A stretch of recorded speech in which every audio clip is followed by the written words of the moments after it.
प्रिय मित्रों, आज श्रीमद् भगवद गीता के 9वें अध्याय को प्रस्तुत करता हूँ। इसे परम गुह्य ज्ञान योग भी कहते हैं। इसमें कुल 28 श्लोक हैं। इस अध्याय में भगवान अर्जुन को अस्तित्व से संबंधित कुछ गुप्त भेद बताते हैं। सृष्टि और प्रलय से संबंधित, जन्म और मृत्यु से संबंधित, भक्ति और मुक्ति से संबंधित कुछ गुप्त भेद बताते हैं, अस्तित्व के नियम बताते हैं और कहते हैं कि यह भौतिक जगत, यह प्रकृति परमात्मा की एक शक्ति है और परमात्मा की प्रेरणा से वह कल्प के आरंभ में सृष्टि का निर्माण करती है और कल्प के अंत में उसका नाश करती है, प्रलय करती है। कल्प 1000 महायुग का होता है। तो कल्प के आरंभ में सृष्टि का निर्माण और कल्प के अंत में सृष्टि का विनाश वो परमात्मा की प्रेरणा से प्रकृति करती है। और भगवान सर्वव्यापी, सर्वशक्तिमान, सर्वज्ञ, माता पिता, वेद, ओंकार, जीवन का लक्ष्य, शरण स्थल, परम धाम और नियंता है। सब कुछ परमात्मा ही है। और जैसे शून्य आकाश में वायु व्याप्त है, उसी प्रकार से संपूर्ण ब्रह्मांड में परमात्मा व्याप्त है और परमात्मा में संपूर्ण ब्रह्मांड व्याप्त है। दोनों बातें। भगवान मनुष्य के रूप में अवतार भी लेते हैं, ये सारा साफ है। इसलिए भगवान कृष्ण फर्स्ट पर्सन में बोलते हैं, जैसे वो भगवान को, परमात्मा को रिप्रेजेंट कर रहे हों, उसी प्रकार मैं कहकर बोलते हैं। परमात्मा कहकर नहीं, मैं परमात्मा हूं। भगवान का अवतार भी होता है। और उसके अब आगे की बात, अन्य बात अब बताते हैं कि भगवान ही सभी धार्मिक कर्म कांडों और यज्ञों का स्वामी है। कोई पूजा पाठ भी कर रहा है, देवता की पूजा पाठ कर रहा है, उसको भी कोई फल मिलता है तो वह परमात्मा के कृपा से ही भाया देवता पहुंचता है।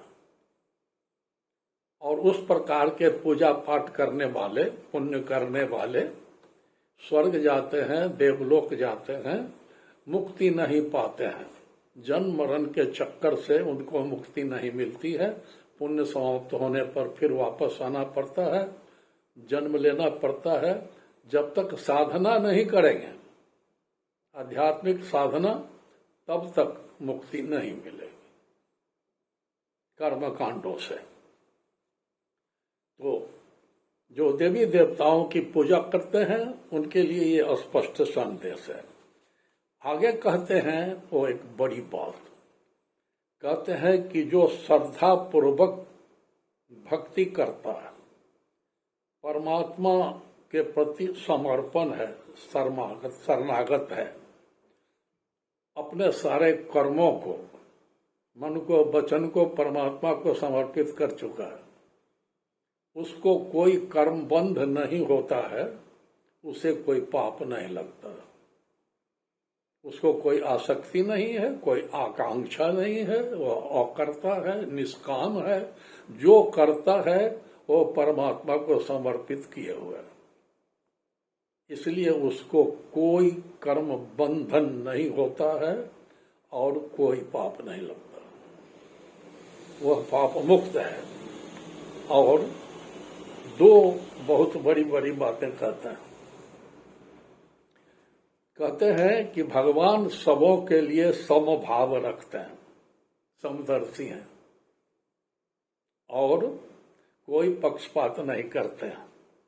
लेकिन जो शरणागत भक्त है उसके साथ मित्रता का संबंध रखते हैं।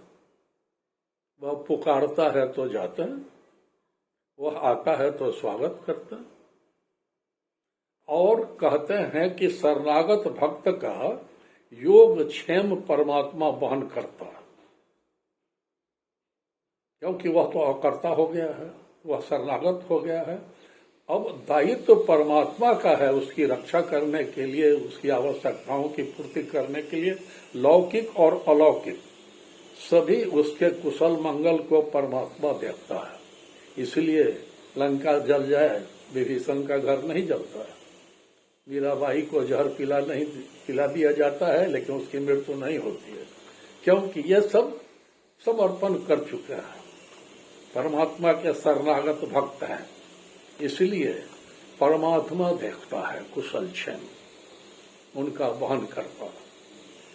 और परमात्मा मित्रवत रहता है इन भक्तों के लिए, शरणागत भक्तों के लिए। दूसरी एक बड़ी बात कहते हैं कि भक्त कोई भी हो सकता है, उसमें पढ़ा है, अनपढ़ है, धनवान है, गरीब है, गोरा है, काला है, स्त्री है, पुरुष है, किसी भी प्रकार का कोई भेद नहीं है।